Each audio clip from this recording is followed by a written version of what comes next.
Here we got a Terran versus Protoss to get things started. And one of your players is playing. How exciting is that, Kev?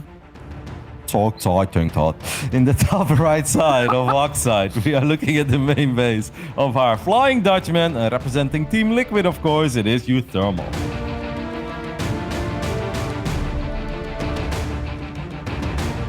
And his opponents playing Protoss and representing Team Rotti is Goblin.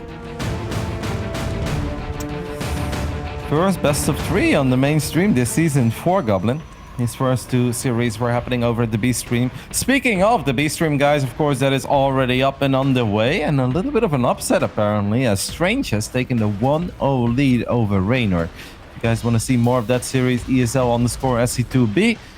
Did not expect that one, Todd. Didn't see it coming, but Strange having a pretty good showing so far in DreamHack. Yeah, I was mentioning it earlier. StarCraft 2 is so competitive. There is so many players actually trying to be at the top.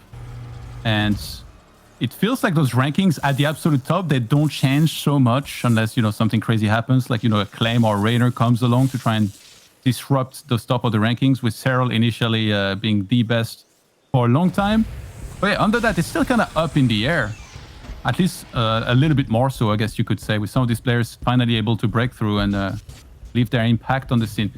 You were talking about Phoenixes earlier. Is that what Goblin is known to go for a lot of the time currently? Absolutely. Goblin suffers from the same syndrome as I suffer from, Todd, and that is when we don't build a Stargate, we lose 300 MMR. And it's very hard to win games if you play 300 MMR below the level that you're supposed to be playing at. So I'm really expecting him to play Phoenix at least 2 out of 3 games if it would be a 3-game series. If it's a 2-game series, at least one of the 2. But yeah, Goblin is a Stargate player through and through. Yeah, and there's always the upside of you're going to be very good at executing this kind of builds if that's what you go for a lot. But at the same time, being predictable is not always a very good thing. Generally speaking, though, nowadays, everybody, I feel, in StarCraft has reached a level where like mechanics are so important and relevant that you can still kind of play standard. You could still like do the same build every game, try to play really standard, you know, go up to 3 bases, 4 bases on time, get all your upgrades going. And then from a certain point, that's where you can start doing things different, you know, whether you would go for like Colossus, Disruptor, or High Templars first. Well, Todd, I already like this opening because Goblin is doing what we expected him to do, and that is the 1-gate fast expand with the Stargate.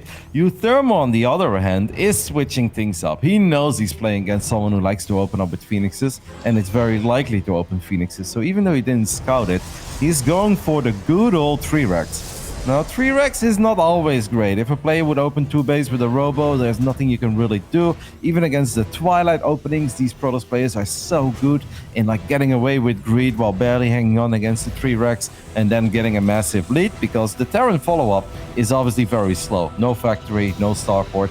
Takes a little while to truly get medevacs. So the first move out is an important one.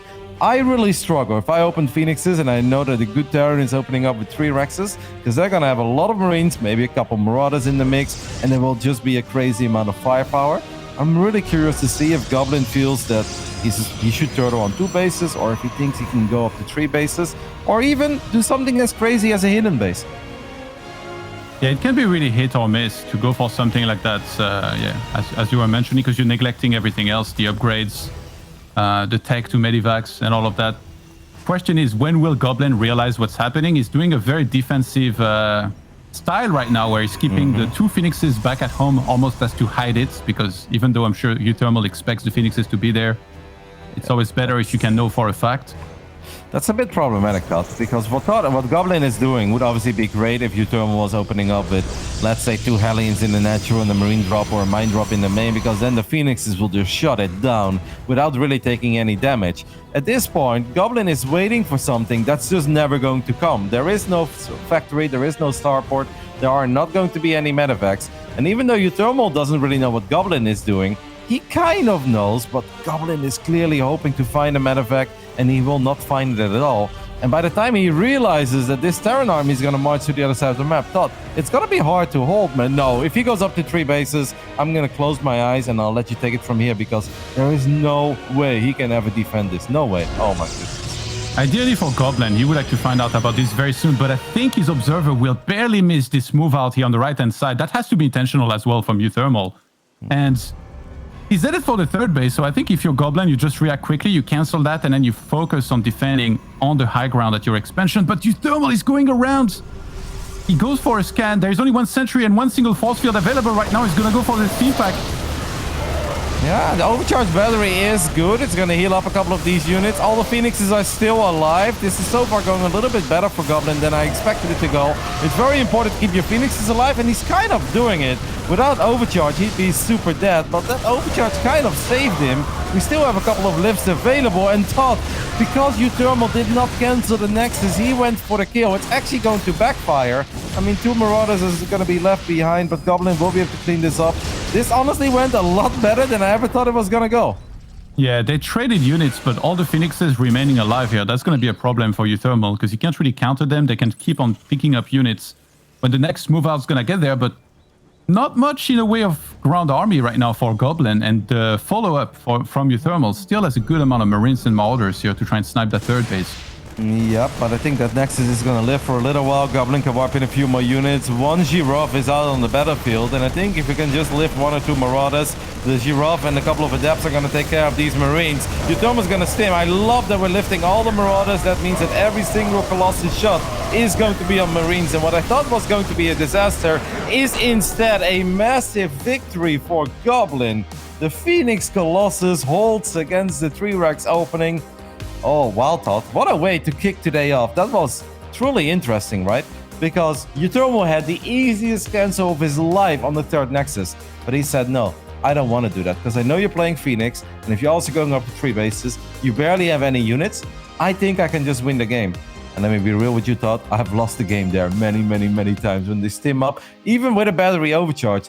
Goblin just did a perfect job. That one force field, it may not seem like it did a whole lot, but it was annoying, right? It blocked a couple of the buy units of getting in range, getting up that ramp, and that battery overcharge was running for the entirety of the fight. He did a great job keeping the Phoenixes alive, and because of that, kept 3 bases alive. 1 Colossus seals the deal. Goblin takes the 1-0 lead. I am shocked, but I'm also impressed.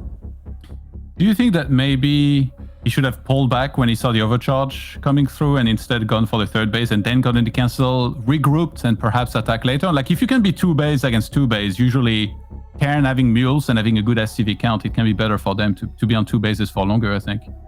Yeah. Todd, I think you make a very valid point there. I think that uThermal could have done a lot of things. He could have tried to get his lock up the ramp, and he saw overcharge, maybe disengage, cancel the Nexus, then you can always try one more time. Or see when he activates overcharge, pull back, wait for it to expire, and then still take the fight without trying to kill that Nexus. The only issue I can see from uThermal is that in the moment he goes up the ramp, he loses a couple of units, so you lose a bit of your firepower. You have no medevacs there, so if you stim and you have to stim again, that's going to hurt your army a lot. And on top of that, then obviously Goblin has some time to warp in sentries, right? And if he warps in a few more sentries, I think maybe the best thing that uThermal could have done is just run all the way in and literally kill the battery, and then take the fight against the rest of the army. Because Goblin's army didn't have that much DPS, so it's not like he's gonna slice through that Bioforce. Couple of things uThermal could have done: either wait for battery overcharge to expire, or kill the battery, or just settle for canceling the Nexus and take the game from there. Instead, he went for the kill, and I can't even blame him for going for the kill there, Todd, because I've seen Terran players win games many times with this opening against the build Goblin was going for. Yeah, for him to do this, you have to think he probably did that in practice and it worked. So he was like, I'll do that again. But great hold by Goblin, thanks to those Phoenixes. Probably practice against people like me, Todd, that just died there. But it's good to see that Goblin is a little better. And even though I thought it was a build order disaster for this man, he got the job done and takes a very important 1-0 lead. Now 1 map away from picking up his 2nd best-of-3 victory in the group stage. Our Croatian Protoss, representing Team Ruddy. Well, that sounds a little weird, doesn't it, guys? It's Goblin. Representing you, quite literally. No, my community, Todd. My community. His opponent in the northeast is playing as the Red Terran, representing the Netherlands. It's uThermal. Team Liquid player for a very long time by now, and it's now his map choice as well. So we were playing on Goblin's map previously, now it's 2000 atmospheres here. uThermal picking this. Probably gonna play differently unless he thinks that's really the best build that you can do. Like maybe he's like, okay, I wanna get in the same scenario, but this time either killed the battery or go for the third base snipe. What do you think? Yeah, that's possible. This map, of course, plays out a bit different because there's no ramp going into the natural. So you could say that it's even better for 3 racks going up against Phoenix. But there is also a chance that Goblin does one of these weird Dark Templar builds. And some of these super early DT openings are actually pretty good against the multiple barracks openings. Because then, of course, Terran has no factory, no starport, no Raven. So that's something that uThermal does have to keep in the back of his mind. Probing really annoying here. Actually, that block. I always felt like that block was like so hard to do. I would always lose my probe and like not even block for that long. Goblin definitely did a good job here in delaying that at least a little bit, as he gets forced away now.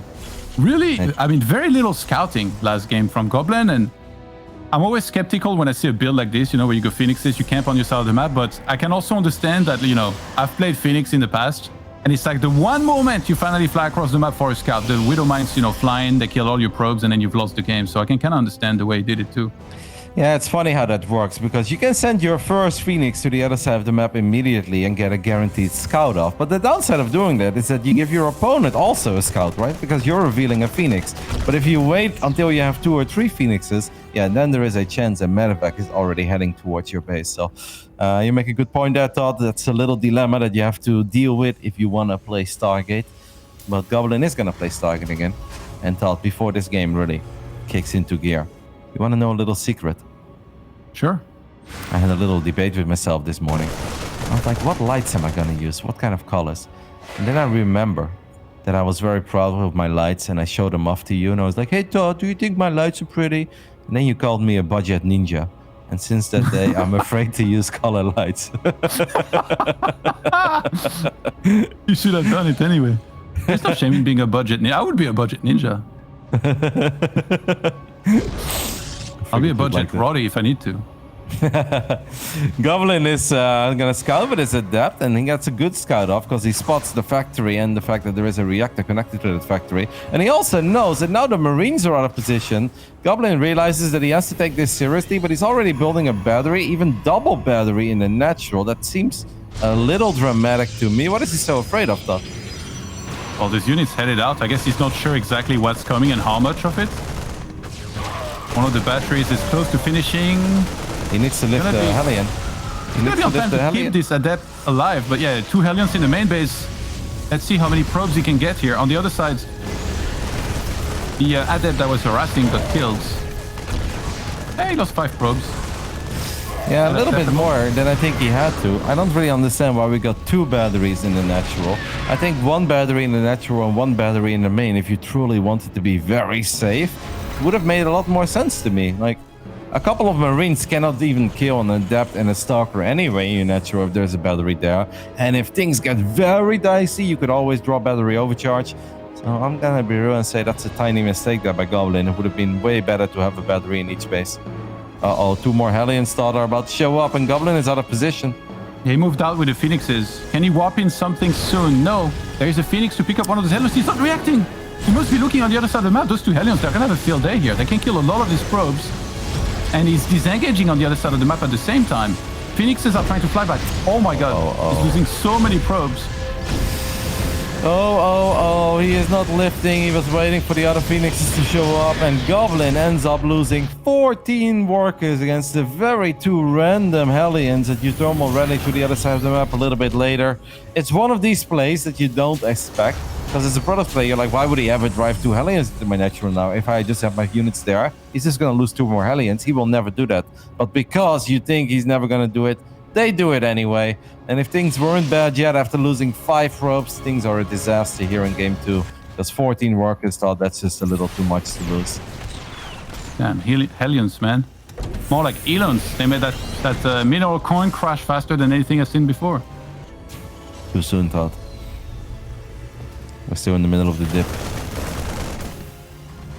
With the 3rd base finishing, though, he has a real opportunity to kind of catch back up. But when I see 33 workers to 43, definitely calls for worry. Like, yes, of course, you could chronoboost probes to get, like, back up on the worker counts, but then you're not chronoboosting all of the other things that you need to get. You know, like in this case, charge, perhaps, might need to come out a little quicker in case he were to be attacked soon. Goblin getting adventurous with his Phoenixes, probably feels like he just needs to get a couple points on the board, but instead loses one of the expensive Phoenixes. That's not going to make his life any better. I actually think he's mining a bit too much gas too, Todd, because he's clearly not tacking up. We're not building a robo, we're not building a forge. At that point, we don't need to mine like 8 or 9 probes of gas, because the only way for him to come back into this game is to absolutely overwhelm his opponent with Zealots. This scan is actually a bad scan for uThermal. He doesn't know that, but if I was uThermal and I would throw down that scan, I'm like, oh, he's going Phoenix Colossus. And against Phoenix Colossus, you want to move out because the armies are small. But Goblin is actually building a lot of Zealots, or at least he's going to try to build a lot of Zealots. It will still be very hard for Goblin to get enough units out, but this scan actually kind of works against what you normally expect that is taking place. Yeah, this army from uThermal is looking really scary. 56 army against 29 right now. Because of the 2 medivacs, he can steam quite easily. And it does seem like it's going to be very hard for Goblin to hold on against that. Of course, the Phoenixes are very scary, but he needs to micro that properly. Let's see. Nope. Nope. That's not it. GG. Way too much firepower in the Terran army, and uThermal picks up game 2 in a relatively convincing manner. I think Goblin just made a couple bubbles there, Todd. Imagine if he had 2 batteries, one in the main, one in the natural. Not only would he have not lost 5 probes the first time, but he would have not lost any probes against the other 2 Hellions, because you need 3 Hellions to one-shot a worker. So Goblin building 2 batteries in the natural was just a misread, and he actually paid the heftiest price for it. Yeah, it does feel like 1 would have been more than enough for sure, seeing afterwards. But you can never tell from just seeing these games, you know, like he might have had this one game on ladder where he was in a similar scenario. He made only 1 battery and then he died. So that's why the next time you're like, all right, I'll get 2, but then it's a slightly different build. That's why it's so important to try and scout as much as possible, see the opponent's move outs. But here, maybe he just didn't see exactly what he needed to see for him to be fully ready the correct way. Well, it is what it is. That means that we're all tied up and we're going to head into a very quick break. And after that, we'll be back with game 3 of Goblin versus uThermal.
Welcome back to the best of 3 between uThermal and Goblin, which is our opening match of the day. We've got 4 more brand new best of 3s coming up after this. And Todd, I had actually a little chat with Goblin while we were waiting for the commercial break to finish up. I normally never reach out to players in the middle of a series, but he whispered me, he said, I saw Heli in 3 and 4 build, and then 2 seconds later, I just forgot about it, ... my brain, XD. And then I was like, oh, okay. So we had a little chat. I was like, what about the double battery in the natural? That seemed overkill. He's like, oh yeah, I agree. But in his defense, his adept was having a field day in the natural of uThermal, and he didn't exactly know where the Marines were. He said, so just in case the Marines were very close and they would have killed his first battery, then he would still have a second battery. Now, obviously, you could say, well, why don't you just cancel the second battery then when the first one is done? I know, guys, but the commercial break wasn't that long, okay? So let's go ahead and hop into Game 3 of Lightshade, where we're looking at the main base of our Croatian Protoss who loves them Phoenixes. It is Goblin. His opponents in the northeast in the red playing Terran, representing the Netherlands and Team Liquids, it's uThermal. Did you have a little pet talk prepared for Goblin, or No. say anything? You just listen to his game breakdown and then you say nothing, really? No, we went over a couple of the details in the game. I was like, would have been better to space out the batteries, one in the main, one in the natural. He's like, yeah, I know, it would be a completely different game. And I agree, but I always just let him do his own thing. He prepares in his own way. Yesterday before, or not yesterday, but 2 days ago before he played against Strange, I did make like a little at everyone in the Discord. I was like, can we give it up for Goblin, guys? And everyone's like, let's go, Goblin. And then Strange won 2-0. And I'm like, well, that's the last time I ever do that. Like, I'll just let him prepare in peace and cheer for him. Team morale had never been this low. Nah, he's a good kid. He does his own thing. And Goblin is a very interesting character in the European scene because he is good. Then certain players will think that he's not that talented because he likes to play Stargate all the time and that's the only thing he's good at. For how little he has practiced over the last year, I'm always genuinely impressed by the level that he's still able to reach quite quickly. I just love to see him go all out once 4 or 5 months in a row. That's kind of what Team Roddy was supposed to do, Todd, but at the end of the day, I can't force the boy to play. But he's been playing lately and he's making me proud. I guess he's the right age, so to speak, to still develop a lot, right? Like, when you're on the younger side, like 19 years old, that's where some of these players will just be like, all right, I'm just going to play an insane amount and become one of the best. It does feel like that was the kind of what happened for guys like, Cell, Raynor, and Clem. Funny start here, right? Clem, not yet. Funny start here as uThermal went for the eBay block and Goblin decided to just take both gases and drop a very early Stargate. Now, if you're uThermal, you get a little bit concerned that maybe he is one base all-in you. So this SCV scout is actually big that uThermal is getting off on the other side of the map. I would have loved to see Goblin put those units a little bit further away from the natural so you could deny that scout from happening. Because if uThermal doesn't know that Goblin is expanding, it becomes a really uncomfortable game for him. And what the hell is this, Todd? Todd, he's opening up with a Void Ray at home. Hello? Yeah. He wants to teach him a little respect. A probe just walked into uThermal's base. His wall was lowered at the ramp. He had the Marines sat a little too far on the right. Goblin saw everything. He saw the triple racks. He saw that there was no second gas, no factory yet, and he knows that this is the same build as we had game 1. So he can start thinking about how to react perfectly to this now, and maybe just delay the third base, defend the initial push, Todd, and then get ahead like that. I think he missed the most important thing, and that is the command center, which he will see now with the extra probe. He just sacrificed one more probe in the natural. This probe died 5 seconds ago. Before that, he didn't know. I really think he misread this as a potential one base all-in, because otherwise the Void Ray makes no sense. Absolutely zero, nada, unless you think you're being one base all-in, and I think he missed that part. Yeah, actually, I thought he would just know about the command center, but maybe he just needed a visual confirmation, which he now finally got. But yeah, when we look at the worker counts, uThermal 29, Goblin 32. Ideally, you'd like to be quite a bit ahead by this stage, or at least a little more. But we already have the double gas being taken on the expansion here for Goblin. So we can go heavier into the tech here momentarily. Well, maybe this Oracle can find a few kills. I don't think that uThermal is necessarily expecting an Oracle out of Goblin. That's a fresh mule and 2 SCVs, so definitely not a bad start here for Goblin when it comes to harassing. Drops the Revelation too. Maybe the Void Ray can come in handy a little bit later anyway. If you have a couple Colossi out, then having a Void Ray in the mix is not that bad. You ever miss the times where Oracles who two-shot SCVs or what? I miss the times that Adepts two-shot SCVs. Those were the glory days. I'll never forget that DreamHack Leipzig. Me neither. uThermal probably not either. Yeah, he had a good run there, by the way. Yeah, he was actually one of the only Terrans that could beat the Protoss. Now, uThermal is making his way to the other side of the map. And in game 1, I was very worried. This time, Todd, I'm just as worried because we don't have a Guardian Shield. uThermal should really kill the battery immediately, and that's what he does. And this could very well be it, man. Because Void Rays just don't stand a chance against Marines with Stim. I think that Goblin just had a very unfortunate game 2 and game 3.